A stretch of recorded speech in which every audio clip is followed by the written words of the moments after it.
The stories, historical cases, and eyewitness accounts discussed in this episode reflect the personal opinions, experiences, and research of the guest. They are presented for informational and entertainment purposes only. The Ryan Files does not promote violence, occult practices, or harmful behavior of any kind. Whispers in the static, secrets leave a mark. Truth ain't in the daylight, it lives after dark.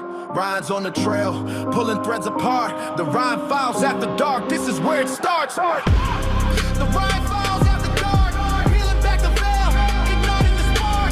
Searching through the cosmos, truth leaves its mark. Stay curious, this is just a start. Hello, amazing people. Thanks for joining me this week on The Ryan Files. Tonight, we're stepping out of Hollywood and straight into the shadows. Because long before Twilight, long before Van Helsing, long before Hollywood turned monsters into cute punchlines, entire civilizations recorded encounters with creatures that defy explanation. Vampires, werewolves, dogmen, shapeshifters. Mythology says one thing, folklore says another, but eyewitnesses today in our world right now are reporting encounters they cannot explain. And tonight we're going straight to the source with one of the most respected investigators on the planet. Author, researcher, musician, filmmaker, a man who digs past the Hollywood fluff and into the real stories behind America's strangest legends, Lyle Blackburn.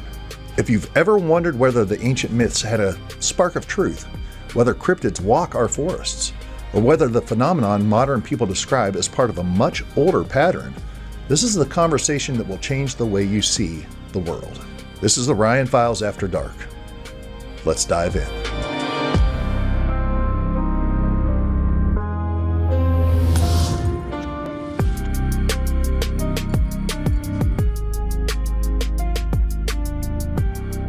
Ladies and gentlemen, thank you so much for joining me this week on the Ryan Files. I am stoked, man.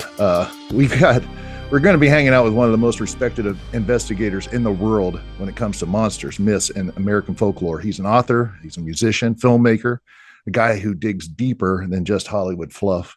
The one and only Lyle Blackburn, man. Lyle, thank you so much for joining me on the Ryan Files. Absolutely. Thanks for having me. Awesome. So you have got a pretty extensive career in just researching all kinds of the crazy stuff and whatnot. Tell us a little bit about yourself, how you got into it in the first place, all that. Well, for me, as far back as I could remember, I was attracted to movie monsters, anything spooky, things like that. I also grew up hunting with my father. He's an avid bow hunter, so we were always in the woods. And I was born in Fort Worth, Texas, and I've always lived in that Fort Worth, Dallas area of my life. At some point, I was about in third grade, maybe, I got a book with strange but true subjects, and it had chapters on Yeti, Bigfoot, and Loch Ness Monster. And that was the first time I'd ever heard of okay, this, a quote unquote monster, but this is something you might see, which really just blew my mind. So I was just right off the bat thought that was super cool. But I lived in Texas, so I thought I'm fairly safe because the Loch Ness Monster dwells in Scotland, and the Yeti is in a place with snow. Well, I'm in Texas. We don't have snow. Right. All these things seem far away. Bigfoot was generally at that time discussed in the Pacific Northwest. But then I saw a movie in a drive-in called The Legend of Boggy Creek, which dramatized sightings of a southern Sasquatch-like creature that was more hairy, more scary, and trying to get into people's homes. And this was based on true sightings, and that took place in a little town called Fouke in southwest Arkansas, which is only about 3 hours from where I lived. So now, obviously, the woods became a little more scary for me, but it sort of put together everything with, my love for monsters at large, but with cryptids, and there's something here now in my area. And of course, as I began to research, I began to discover that there was tales of all manners of unknown creatures sighted in Texas and everywhere else. But, those weren't initially documented as well until the Legend of Boggy Creek and things came out. So that's how I got started. So I just had a lifelong love for monsters and cryptids. Doing what you love, that counts, man. That counts for everything. I brought you on today. I wanted to talk about specifically two creatures that you hear about all the time, vampires and werewolves. And of course we've got the Hollywood side of this. Most recently, probably you're looking at the Twilight series. You got Team Edward and Team Jacob and all that. Kind of a little bit of Hollywood fluff, teen romance novel kind of stuff. But are there any movies out there that you particularly liked when it came to vampires and werewolves specifically? Definitely. I'm a big fan of the old Universal monsters. The original Wolfman from 1942, the Dracula film from 31, Bela Lugosi. And when I was young, when we had TV that only played, a certain number of channels, you didn't have streaming or any choice in what you saw.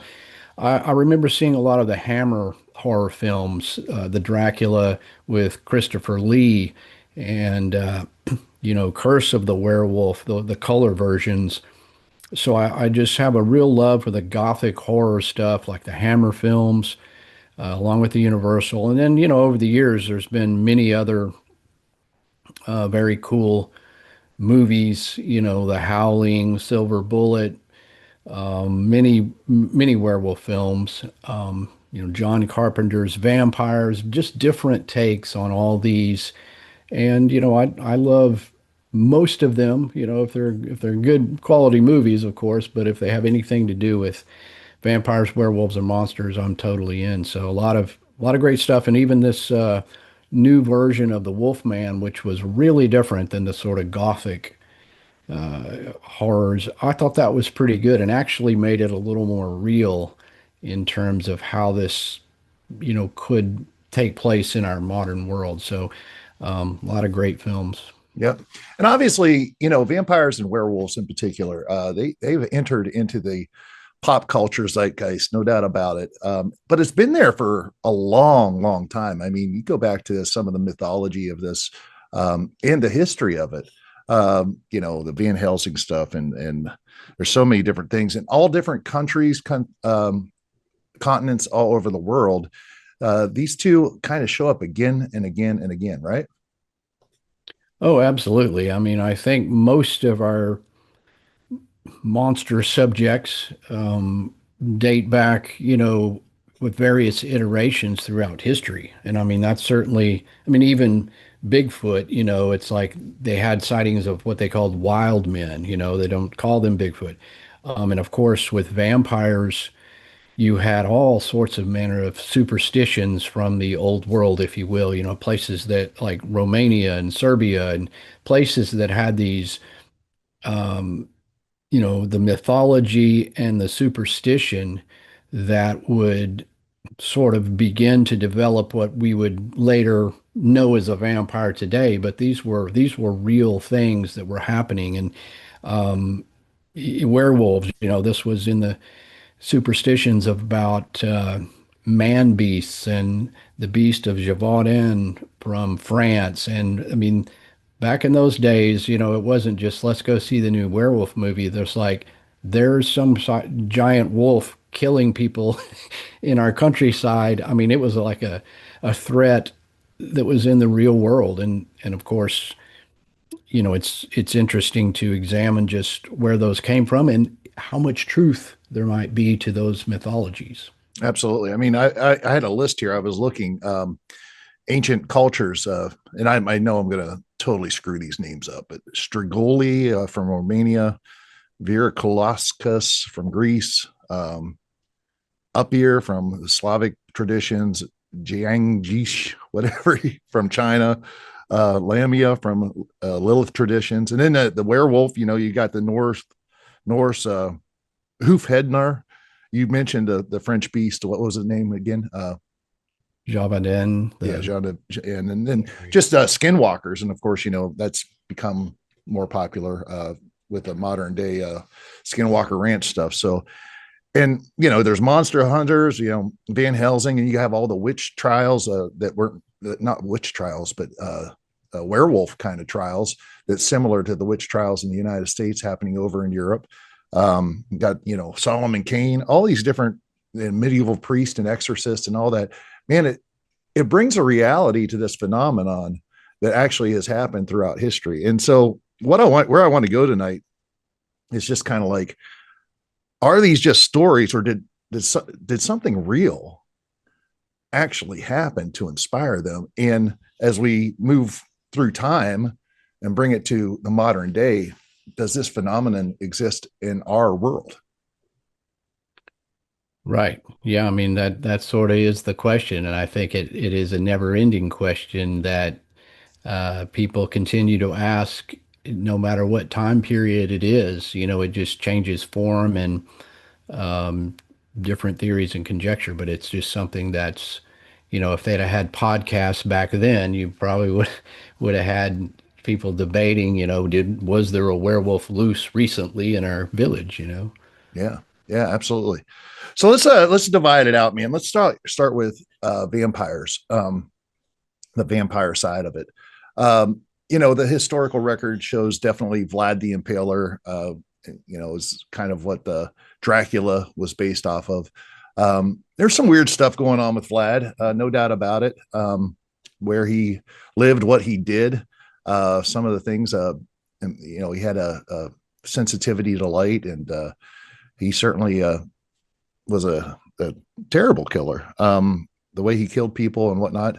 But all that being said, there's a lot of tradition of vampires that come directly out of Vlad the Impaler from Romania, but we see so many different accounts of vampires being these energy um, suckers, so to speak. And maybe it's blood, maybe it's whatever energy or whatnot. Tell us a little bit about the history of vampires, what you've researched and have kind of found out over the years.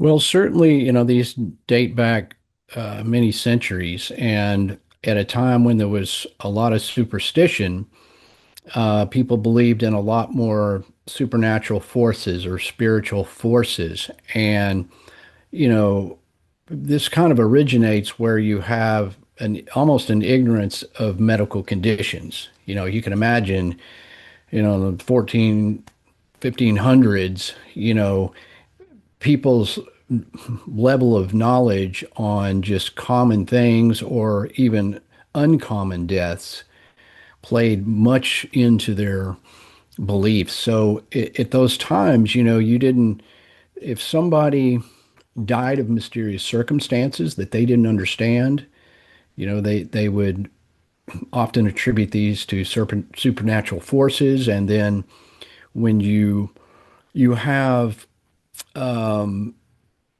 corpses that display unusual things, bloating and other things after death, those were where people began to theorize that these corpses were still alive. And in fact, they probably could have buried people alive, somebody goes into a coma or something, and certainly you would have these instances where people would then not understand what's happening. And then that's sort of where the vampire lore originated, in which they would give it a name. And you listed a lot of, I mean, these are hard to pronounce names, Strigoli and all these other names for vampires, but essentially they're the same thing. It's somebody who's died and been able to come back to life. And a lot of times, these corpses would end up having some dried blood or in the bloating and just in the medical process, that if they were to open the coffin and they would have blood that looked like perhaps it was fresh or dried. And so that's kind of where this idea that they were sucking the blood of people. And of course, that's scary, not only if somebody comes back from the dead, but if they're going to try to suck your blood, even worse. So, I mean, it really terrified people in some of these small villages on a daily basis. This was a real concern, and it wasn't something obviously confined to, just Romania. It's cross cultures. And that's because everybody sees dead people. People die, and back then, across the board, there was an ignorance of common things. Now, that being said, it's not to say that there aren't some totally unexplainable things and instances when we might imagine that you know, things we don't understand exist now or then. And it's, there could have been a case where this person seemed or was legitimately dead and the corpse, sat up or anything like that would inspire these tales.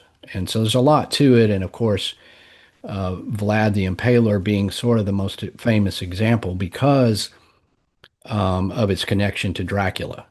And in that case, Bram Stoker really pretty much only was inspired in terms of the name because Vlad Dracul was of the dragon, and that sounds ominous. And Dracula, Bram Stoker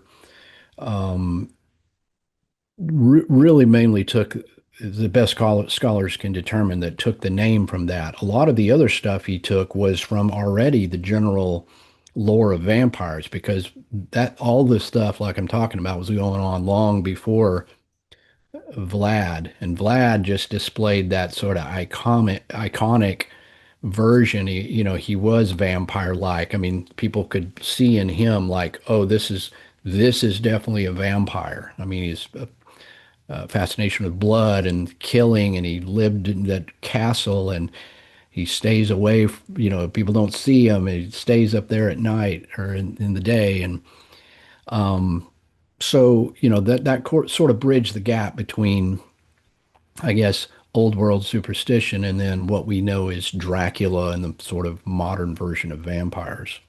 Modern day, have you had the opportunity to interview anyone who has talked about a potential vampire encounter or anything to do with vampires? Have you interviewed anyone, and what are those stories like? There are some cases, believe it or not, where people claim to have seen or encountered a real life vampire.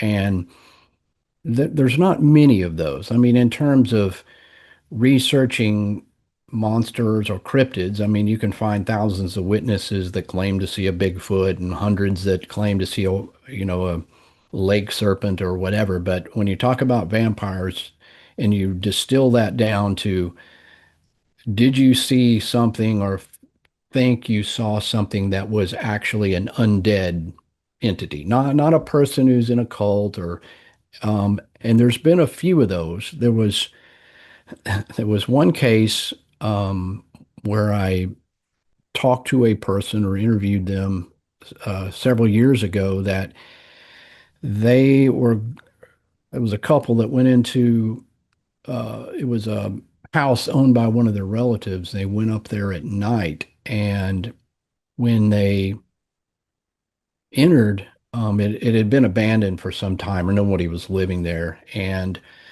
they went in and they just had this really creepy feeling. And they went into one of the rooms and there was a humanoid, a human-like figure in there that was, I think it was eating on a dead animal or something. And they saw it and it jumped out the window.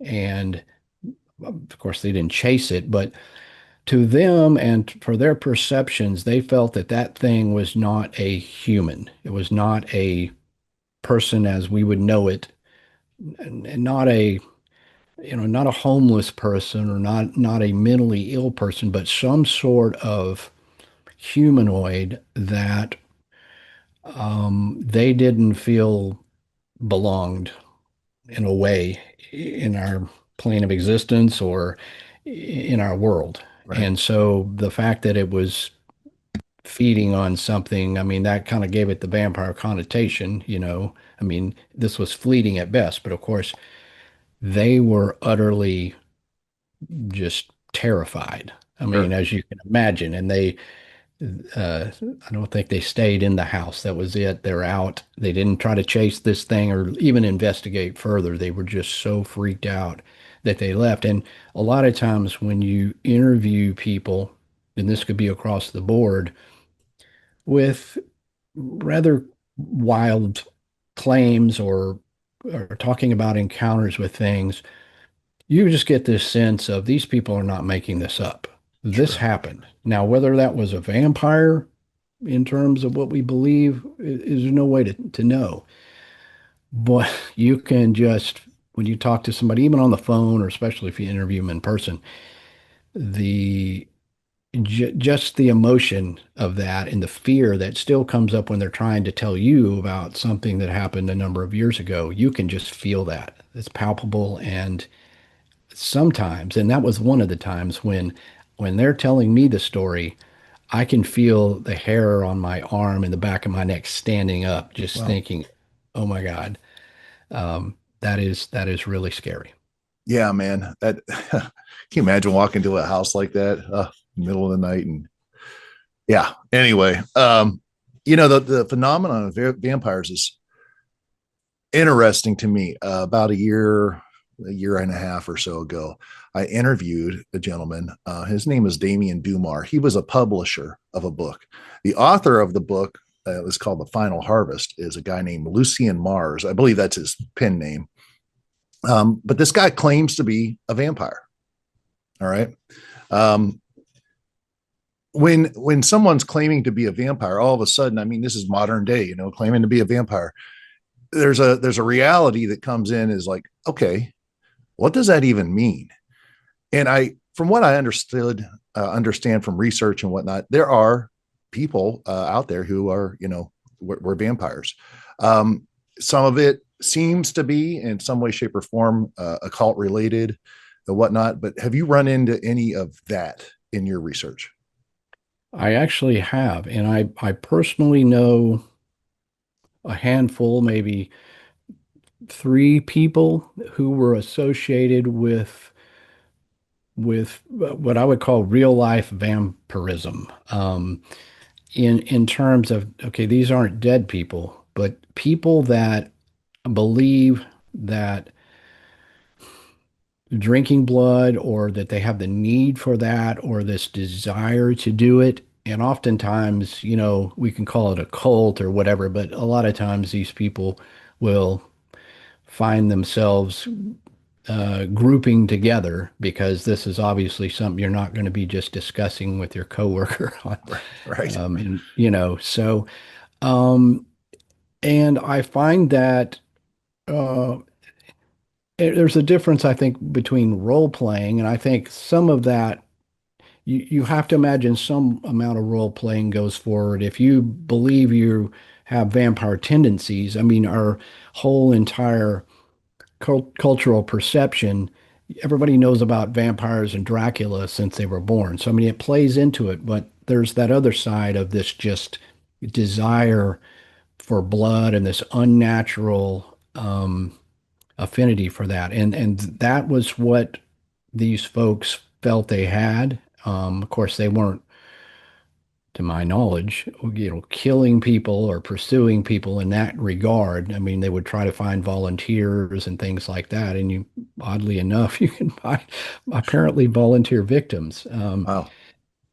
So it definitely is one of those things. And I mean, I guess this kind of bridges into would would coexist with the werewolf phenomenon in terms of, are we talking about undead things or people transforming physically into something else, or all these could be just as valid if somebody is believes in their own mind that, if they put on a wolf skin, are they a wolf? If they have this medical desire to drink blood, are they a vampire? And in some ways, the answer is yes, because the power of the mind is extremely powerful. And if somebody believes enough in something, then at least in their perception, they are.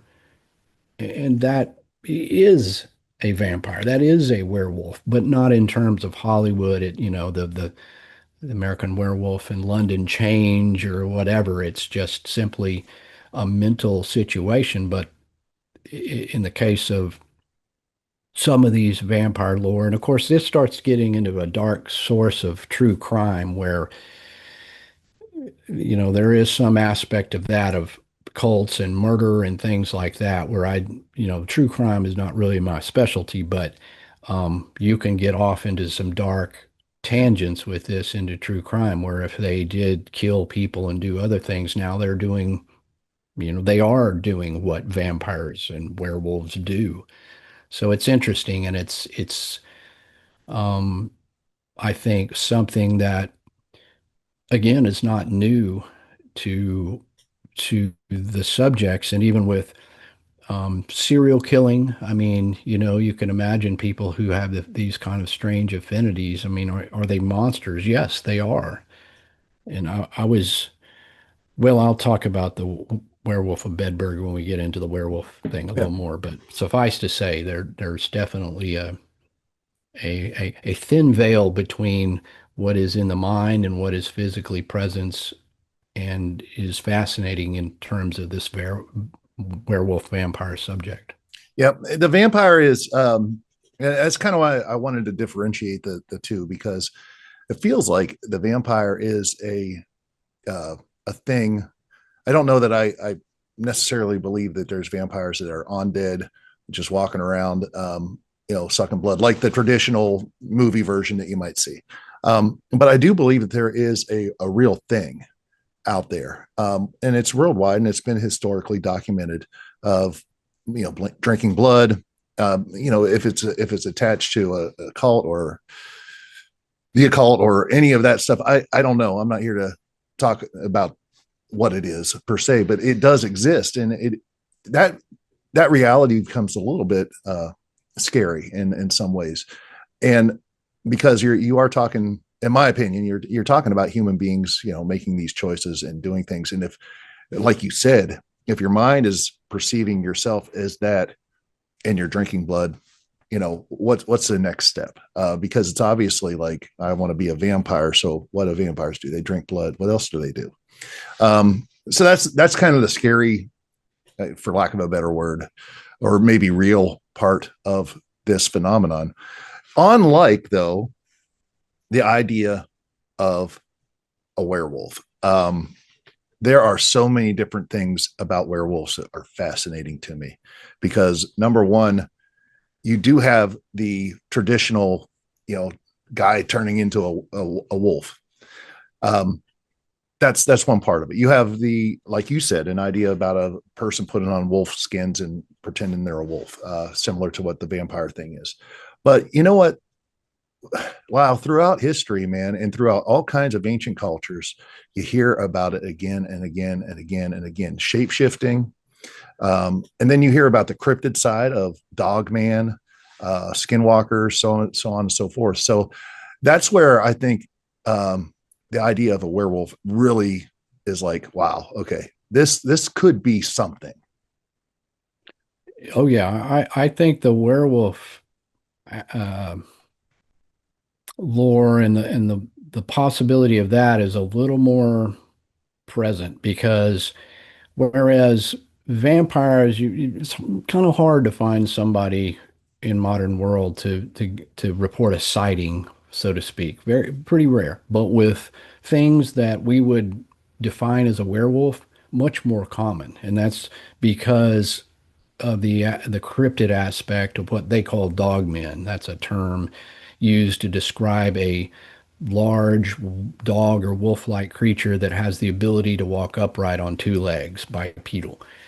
Um, and of course, you can kind of separate both vampire and werewolf as the lore. You've got the lycanthropy, um, the Lugaroo from the old world. These things have been around for years. People would talk about werewolves, and I think in terms of things that are centuries ago, mostly had a supernatural aspect to it. But in modern times, it's a little less supernatural in terms of what we would call dogmen. And I mean, I can give you examples of sightings, but there's been many across North America. In terms of that, it's almost more like it's less fantastical. It's not, nobody's reporting seeing a man transform into a large wolf. We're talking about someone sees a huge wolf or dog-like thing that gets up and stands up on two legs and walks or even runs.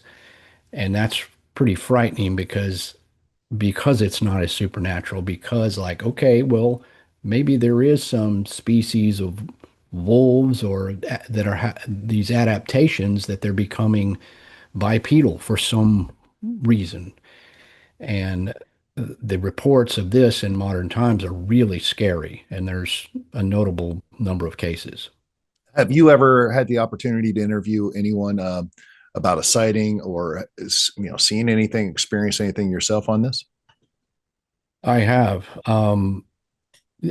In the Dogman thing, some number of years ago, you wouldn't get as many reports, but over the last, 7 or 6 or 7 years, I've gotten quite a lot. Recently, I talked to a young man who um, hadn't really told many people about it, but he met me at a conference where I was speaking, and he said, I've never really told many people about this, but he said, I once saw something that I can't explain, and I would guess I put it in the Dogman category. But he said when he was young, he was hunting in Louisiana, which is not far from me. He said he got out there in a ground blind before dark, before sunrise. It was still dark, and he was just of the age where his father would let him go hunt by himself. So he was feeling, uh, pride in being able to do that. But I used to hunt with my father, and at some point there, when you first go out there and you're in the woods by yourself, and your dad goes off to his tree stand, and suddenly you're there alone. It's still dark, and the woods can be kind of creepy. But he said they had put out some deer corn probably about 70 yards away, and they'd hung a doe urine card thing in the tree. And he said as the sun started coming up, he saw what he thought was maybe a coyote, something on four legs coming in.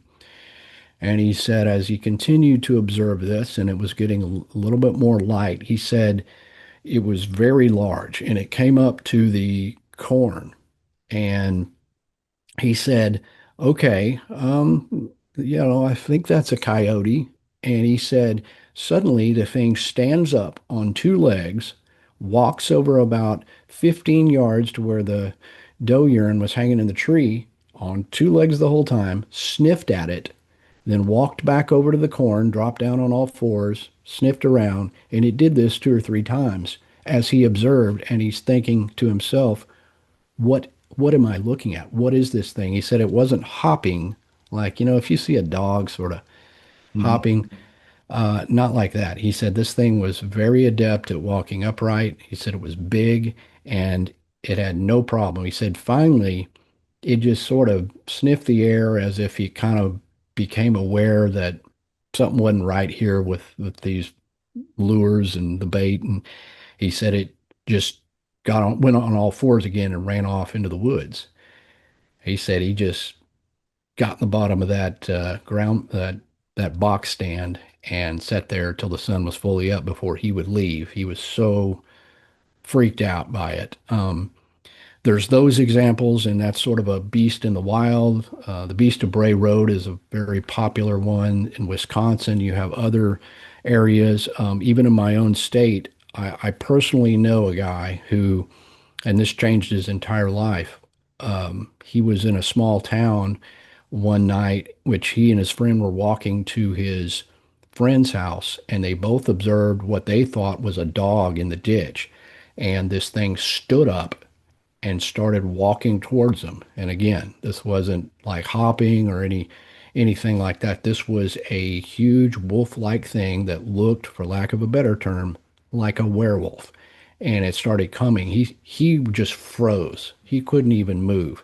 His friend starts running and then realizes he couldn't get his legs to move because this is super scary. And so his friend kind of tugged at him, and then they both took off running, got back to the friend's house. Well, this thing pursued them and then sort of came up to a chain link fence between the houses and was starting to come over the fence when they just ran inside. The friend's mother saw it. The dad came out. I mean, this was not just one person that saw this, but You will continually get sightings like this. And this was in a small town, but in a community setting. This wasn't out in the deep woods. So you kind of get both aspects, which is kind of scary because, these are people reporting in modern times what we would call a werewolf. Right. And it hits close to home here. I mean, I live in the Ozarks, a little town called Branson, Missouri, not too big. The back porch of my house has a little yard, and boom, you're in forest. So there's a lot of forest around, obviously, with the Ozarks, and obviously too a lot of stories in the Ozarks, crazy things happening all the time. But I know of two particular stories from people I know through other people. One was a crossing of a dogman or whatever it is right across the road at night. They were driving home, headlights on, and this thing just kind of slowly crosses the road, stops, looks at them, and then continues on 2 feet. Another one was a sighting on a tree line out by a house that kind of like mine that backs into the forest, and it was just standing there, just kind of watching, observing, and after a time went away. But it was all two legs. So, I mean, these things, when that hits that close to home, you're kind of like, wow, is there a reality to this, right? Right. I mean, and that there you go. You personally know people, and there's just too many sightings to just completely dismiss it. Now, of course, not everybody saw it close. Not everybody had the best, uh, lighting and so forth. So maybe you can dismiss, but heck, even if you dismiss 90% of them, you got still a percentage that you cannot explain. And that's what I find with most cryptid sightings. You can there can be some room for error on some of this or wishful thinking, but at the core, there is a number of sightings that you just cannot explain. And so just even the thought that there's something that resembles a werewolf out there is quite frightening. And the concept of the dog man kind of the term dates back to Michigan, where a radio DJ made a song and he sort of gave it a name of there's people seeing what we would think of as werewolves. And that sort of opened the floodgate for people coming forward and saying, I've seen something like that. And then the dog man name caught on. But one of the best cases is the Bray Road incidents from Elkhorn, Wisconsin, which happened back in the 1990s. And that's kind of become sort of the ground zero.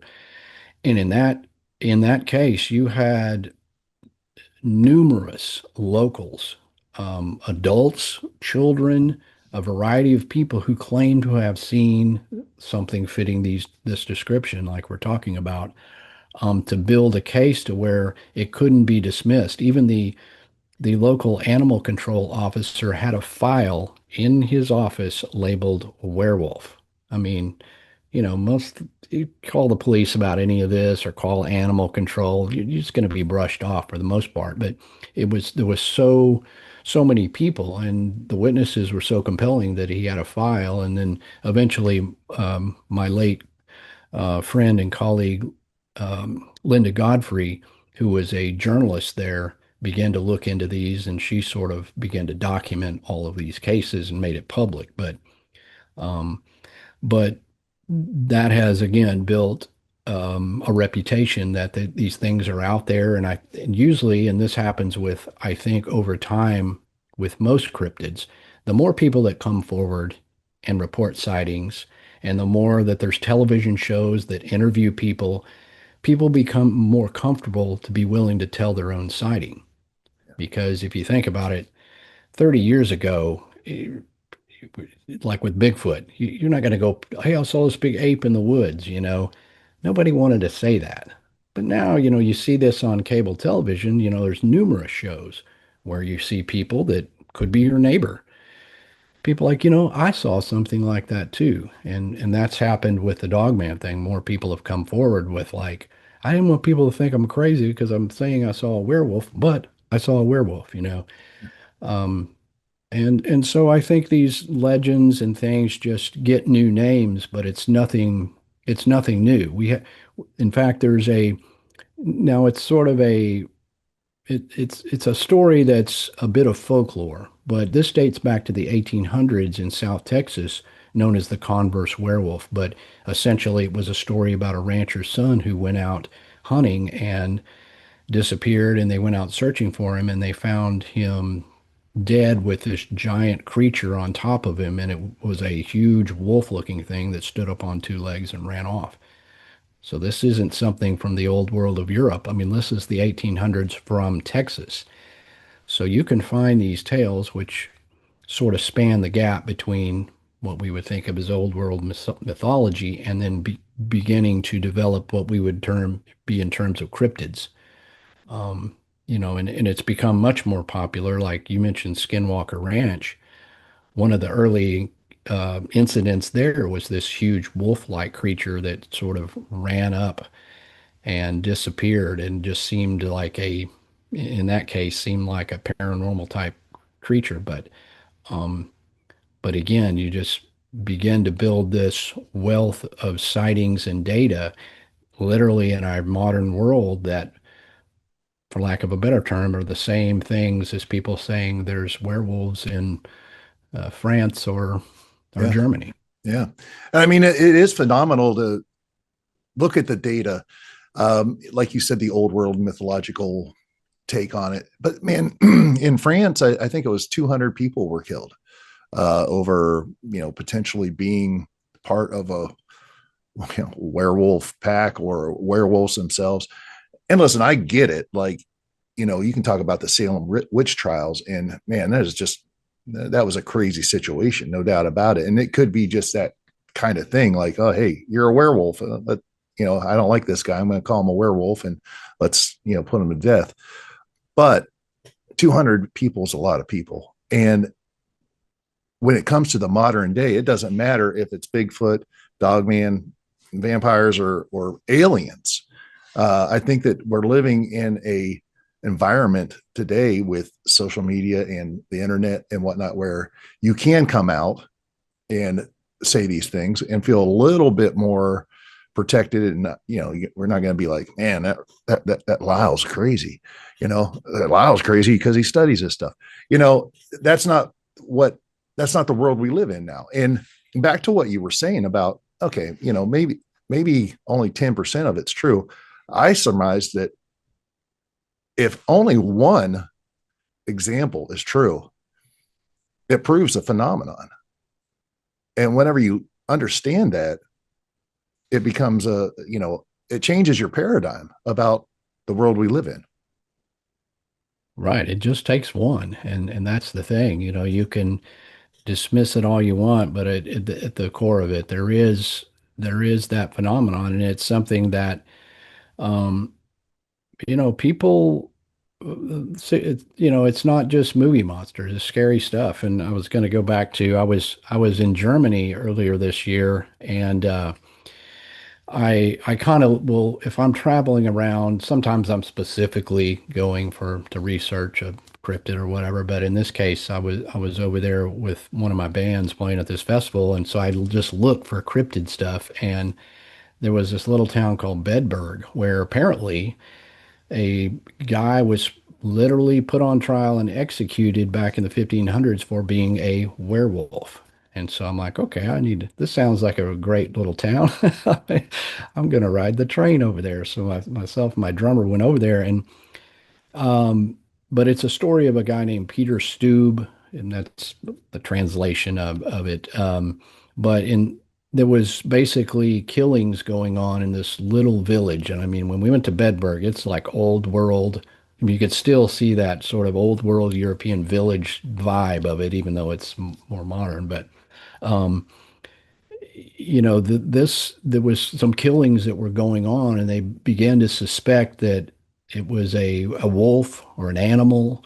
And then a guy ended up kind of uh, claiming that he had put on a wolf skin and he had some supernatural abilities and things like that. And then eventually people began to point fingers, at him. And all in all, he was eventually tried, and that was what he was convicted of, like the witch trials or whatever. I mean, we know they weren't witches in the sense of they're casting spells, but people believed in it, and so therefore it was. And so this is really an unsolved serial killer case. We're really not sure what killed those people, whether it really was this guy, whether it was some animal, a dog man or a wolf or any other manner of uh, paranormal type thing. But it was cool because they had this like there was a hiking trail back in the woods where all this sort of happened, where a lot of these killings, and there was like it was a marked trail. It was like the werewolf trail. So I mean, it was like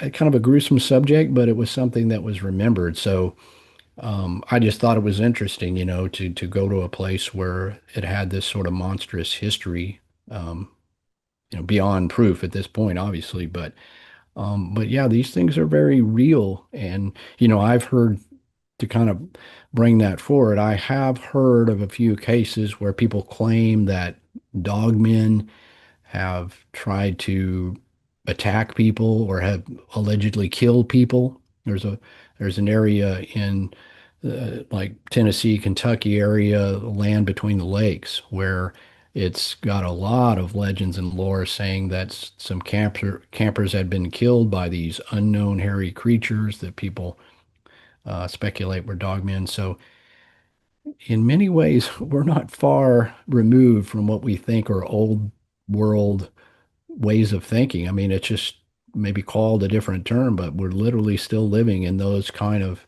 times where we conjecture that there are monsters living among us. Yeah, and the obviously the big boy, Bigfoot, Sasquatch, whatever you want to call them. You hear a ton of those stories as well, but it seems like there's not always a lot of, maybe there are some out there of Bigfoot. You hear them, growling, throwing trees and stuff like that, but not always taking human life. Um, and in fact, there's some stories of, taking care of a young child for a while, more maybe, yeah, maternal or whatever. Uh, but the Dogman is interesting because oftentimes those Dogman tales, there is actual, human killing going on, allegedly. So that's why it is fascinating to kind of think of the dog man phenomenon, werewolf, whatever you want to call it. In your opinion, all the stuff that you've seen over the years, do you believe that particular phenomenon, to be real in some way, shape, or form? Well, I don't dismiss the possibility that there could be something behind this. And in terms of it could be a large species of wolf that has adapted the ability to stand upright. Mm. Some theorize that in some of these areas, like to look over the corn or to, animals will adapt in order to perpetuate their own survival. So, I don't discount the possibility that there is something, a biological explanation that something could stand up, it can move on two legs and be, surprisingly well at doing it. That being said, there are a number of witnesses that report these dogman sightings that, if we were to believe them, and some of them are quite credible, that does kind of get into the paranormal. The only way to explain that almost is paranormal.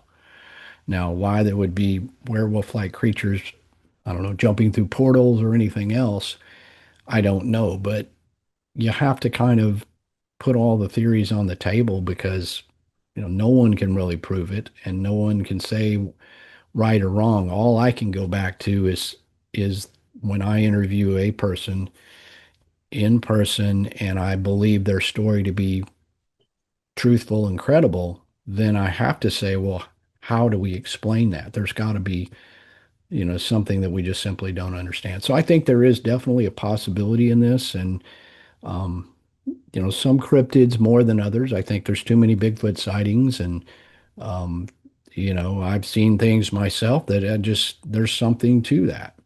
Same with Dogman. There's enough of them to say that there is something here. People are not just simply hallucinating, lying. It's not all mistakes. The wildlife and game officials love to blame everything on a bear. Everything's a bear. You know, I can't I bear it. mean, I can't bear it. yeah, it's just unbearable. So, yeah, everything's a bear, but everything's not a bear. And honestly, I've seen bears in the wild, and most cases, like if you see a black bear, they're a lot smaller than you think, especially in the South. I've seen even bears and there's some big ones, but you know, if you see that, you're like, you know what? If I saw that, in fairly good light and it was standing on two legs, I could tell it's a bear. I mean, I'm not going to think that's a wolf or a Bigfoot. So some of the things offered up are not suitable to explain at all. So I don't have the ultimate answers, but all I can say for sure is people are seeing things that we currently cannot explain. Right. And if you've ever seen a bear, I've seen a number of bear in my life. Even if you watch videos of a bear standing on two legs, it's obviously, you know, a bear standing on two legs. It's not like it's just like hanging out, like walking down the street. There's the gait is wrong. The legs are too short. It's not what it does all the time. It can do it, Mm. obviously. But it's not its normal, mode of transportation. It's not going to walk across the room on two legs. It's going to go down on four legs and walk. So that's another thing about what you were talking about that's very interesting for them to, these werewolves, whatever, dogmen to go up on two legs and casually walk back and forth, you know, that's kind of telling. So let's just talk real briefly here.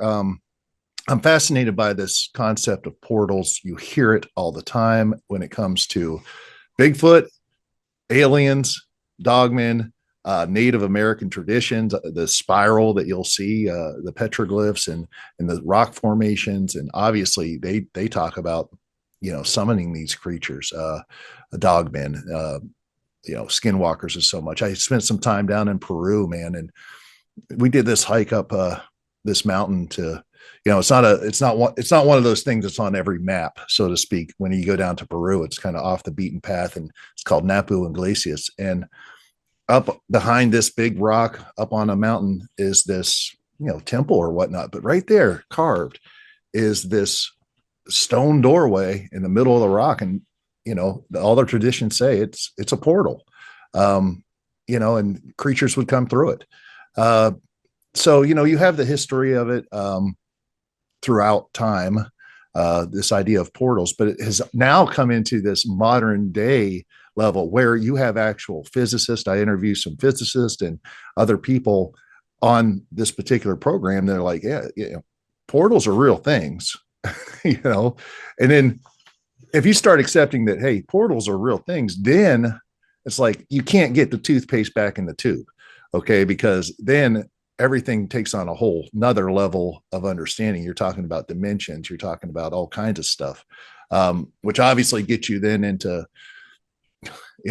like I said, you can't get the toothpaste back in the tube. So what's your thoughts on the idea of portals? Me personally, I believe that they probably do exist, and I don't know that we're seeing them per se, but man, it is connected to this kind of phenomenon again and again and again. Yeah, absolutely. I mean, I think it's been connected more and more as it goes. Whereas, some number of years ago, a Bigfoot sighting, for example, which most people just would subscribe to the idea that it was just some biological creature that resembled an ape or a hominid that had defied discovery, and that was simply it.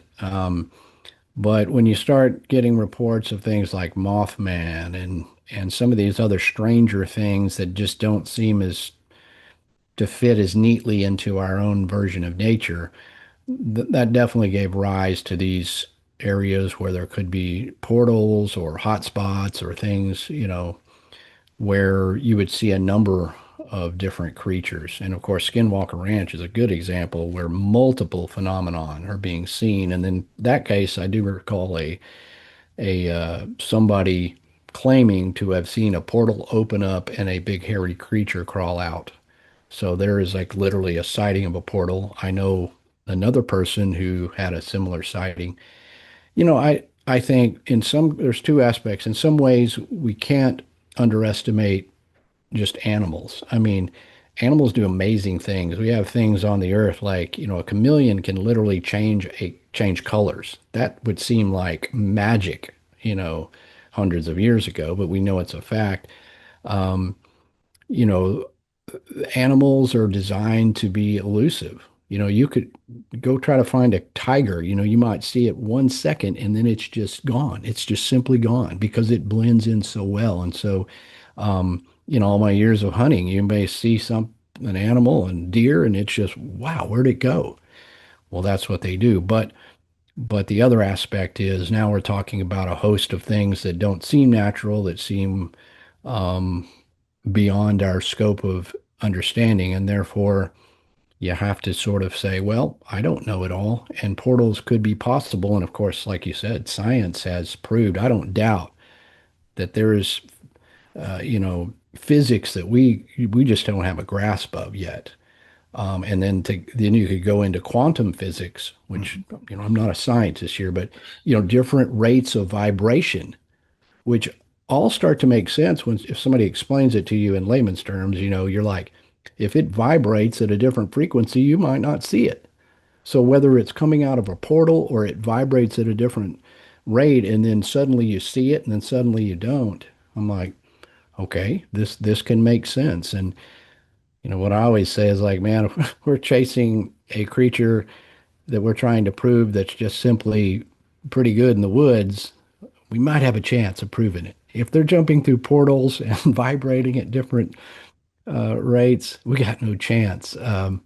These things we may never be able to prove it, but Yeah. that's not the point. It's just it's a mystery that many people are weighing in on, and I think I've always said, all theories on the table because nobody really knows, and I think who am I to say what it is or isn't? So it's just something that fascinates people, and our innate curiosity and our love for monsters keeps us out there in pursuit of it, trying to figure out the phenomenon. Do you always go out with a team whenever you go research this stuff or another person? Yeah, I typically always, I've got a number of guys that do cryptid research, and we don't go out with big, you know, troops into the woods or anything, but I kind of just go back to my old school, like raised as a hunter, I just love being in the outdoors, and we sort of go in, just a few of us with um, just sort of respecting nature, and then, hopefully we see something unexplained, and we'll be able to share that information. So, but yeah, I usually like to go with people just simply it's a safety measure. I mean, there's a lot of other things out there that's I've encountered that are certainly dangerous. Yeah. So you never know. Did you ever you mentioned Mothman? I last winter, last year, I was down in that neck of the woods, and I said, "Well, I'm going to go and check this out." Now it was cold. It was so cold, it was snowing, and went to the museum, went and saw the Silver Bridge location, all that. But I went to the TNT bunkers. Did you go out Hmm. there? Yeah, I've been out there several times. Man, I was out there. It was my only one and only chance to do it, and I'm out there by myself, man. And the truth be told, I was armed. But just walking up to those bunkers and going inside, and man, you talk about eerie feeling. Wow. Yeah.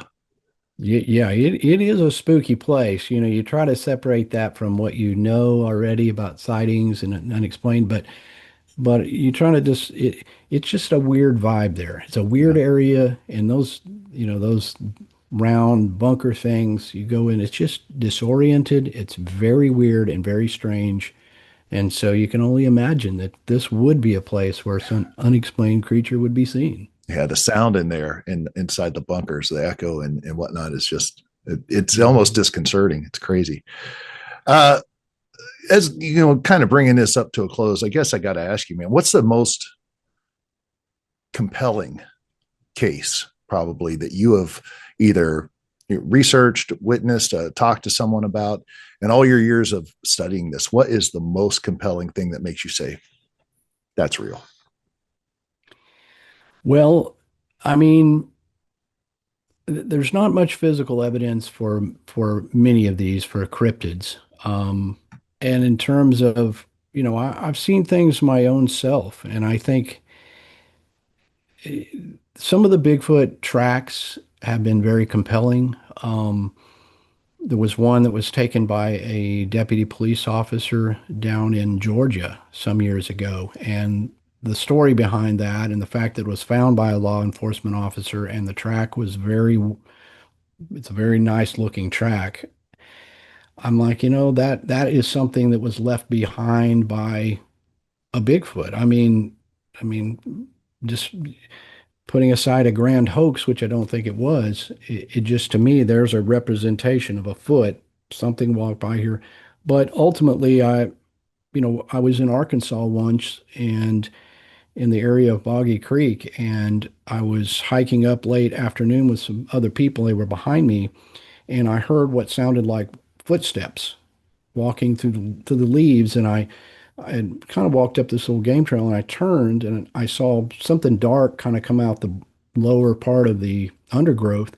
And at first I thought it was a wild hog. There's a lot of hogs up there, and I've seen them, and they're big and they're black. Well, within a second, a full figure emerged from behind the cover of the trees and walked fully upright across an open area for about 3 to 4 seconds, and then went behind another area where the trees are very thick. And in those moments, I'm looking at it thinking hog, then you see something walking on two legs, you think person, and then you go, that's not a person. It is very large. It was big, taller than an average person, very black in color, and simply disappeared into the brush. And when you see that, all I could think was, this is an area where so many people have told me they have seen something fitting this description, and that is literally what I'm seeing right now. I didn't touch it. I cannot tell you 100% what that was, but I can say that that was what so many people have reported, not just in that area, but across the world and certainly across North America over the years. So that to me just says, there it is. That is the phenomenon. That is what I'm pursuing. And it it ran off somewhere. Never could find it. I alerted my friends. We went down. We didn't see it. So wherever it went, I don't know. But hopefully, I'll get a better look next time. But it did leave me with that ultimate self-satisfaction that okay, there is something to this. Any just kind of curious, sometimes people will say a certain smell or anything like that. Did you experience anything like that based upon that sighting? I didn't smell anything. Directly after that happened, I sort of had two options. Either I could just run after it, which I would normally do, but I had two friends with me that were doing that expedition, and um, they were about 20 yards down. I thought, well, man, it surely it can't get far. If they see it, that'll sort of back me up. So I opted to go tell them. And in the time it took me to kind of get them on board, and then we start going down there looking to see if we could see it or you know, get it to take off running if it had just stopped. It was already hightailed in some direction. We couldn't tell. It's real thick back there and kind of by a swampy lake. And but we didn't smell anything. We kind of looked for footprints. There was a lot of leaves and hard ground, and we didn't see any. There wasn't any mud or any substrate conducive to a print, unfortunately. But yeah, that was it. It was just the visual sighting for those 3 to 4 seconds, and that was it. Wow. Well, you experienced it, man. That's something amazing. What do you think people should take, away from this? I guess the bottom line is, there's a lot of people who are doubters about everything out there. Then there's some people that do believe. I believe the phenomenon is real in some way, shape, or form, man. I just, again, there's too much evidence, and it only takes one. And so, what would you say to people who are, you know, out there doubting, or people who do believe, how to move forward in life with this knowledge? Well, I mean, I certainly understand people being skeptical. I mean, that's natural. And I think to those people, you've, like with any subject, you got to do a little more research of it. You can't just look at hokey stuff that's put on as clickbait and all that and take that as fact. You've really got to look behind the curtain, and you will find, give it a chance. Listen to some witnesses. You'll find some in short order that you're simply thinking, man, what the, this person saw this, and give it a chance. Just like anything, you got to look a little deeper. And, Yeah. for people who believe in this, obviously they already have the self-satisfaction in some ways, however they arrived at that point, that they have the answer to the mystery, or at least they're you know feeling like that they're justified in the way they believe in these creatures, and that's fine as well. And I think for those people, we just got to understand that there are skeptical people. We can't just dismiss and say, well, they're silly, or complain that mainstream science won't get involved. Well, mainstream science is, they don't want nothing to do with this, and that's because most of this is very pop culture. But that's understandable. But we just have to just enjoy the mystery. That's Yeah. that's mainly. You may not ever see anything. You may not be able to persuade your friend that it's real, or get your friend to go to the Mothman Festival. Who cares? You just enjoy it.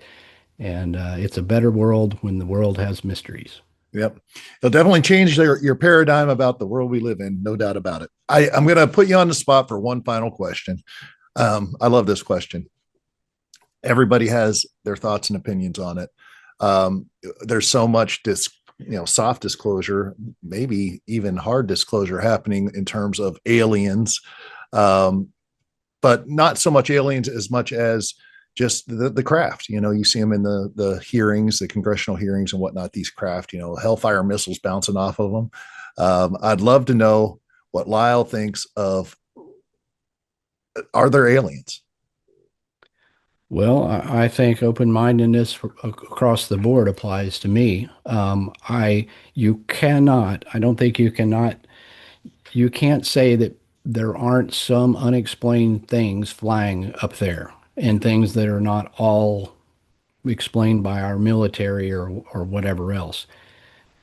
And again, it doesn't have to be every UFO sighting. It only has to be a few of those. But again, there are some crafts that have come here. Now, whether those contain people from outer space, or from beyond time, or aliens, or whatever, we can't say for sure. But you have to agree that there are crafts in our skies. And I think, like most people, you can't imagine that we're the only ones in this vast universe that's beyond our scope of even understanding.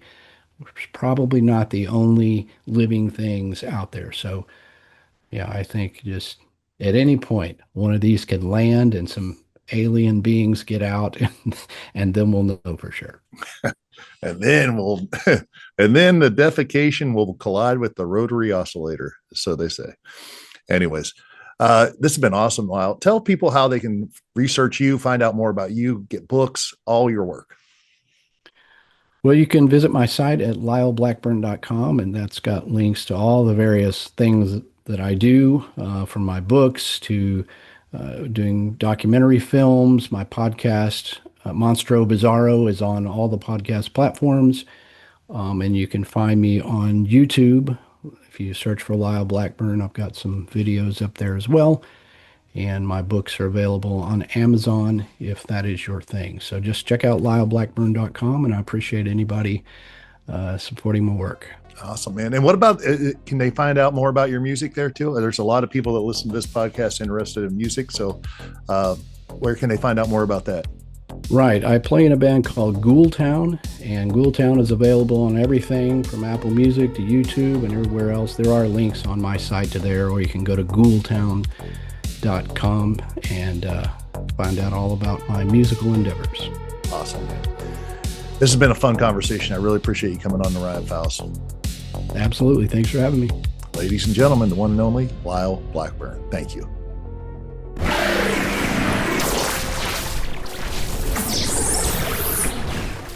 Wow, what an incredible conversation. Huge thank you to Lyle Blackburn for bringing the heat tonight and taking us deep into the world of monsters, myths, and modern day encounters.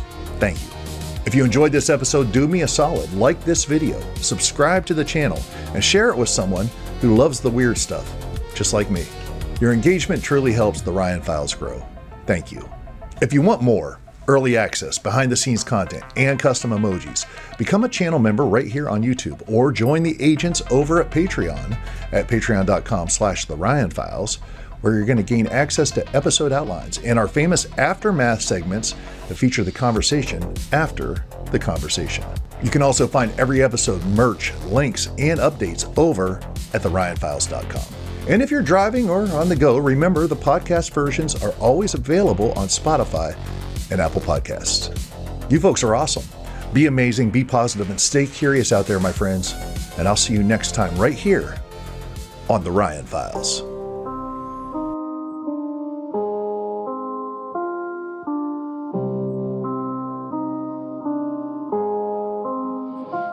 Whispers in the static, secrets leave a mark. Truth ain't in the daylight, it lives after dark. Ryan's on the trail, pulling threads apart. The Ryan Files after dark, this is where it starts. Angels on the skyline, demons in the mist.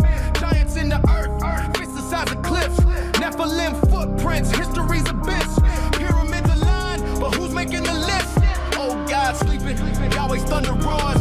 Secrets in the scriptures, knocking on the doors. From Eden to the stars, the questions never pause. What's the cost of the truth? It's written in scars. Pages burning, lies unravel. Footsteps crunch where the ancients travel. Voices whisper where the echoes babble. Stay curious or let the shadows grab you. The Ryan Files after dark, peeling back the veil, igniting the spark, searching through the cosmos. Truth leaves its mark. Stay curious, stay curious. This is just a start. This is just a start. This is just a start. This is just a start. Yeah, aliens in orbit, angels on the ground, lost in the labyrinth where the secrets are found. Conspiracies buried, hidden in the sound, digging through the ages, pulling truth profound. Jesus in the margins, gods in disguise.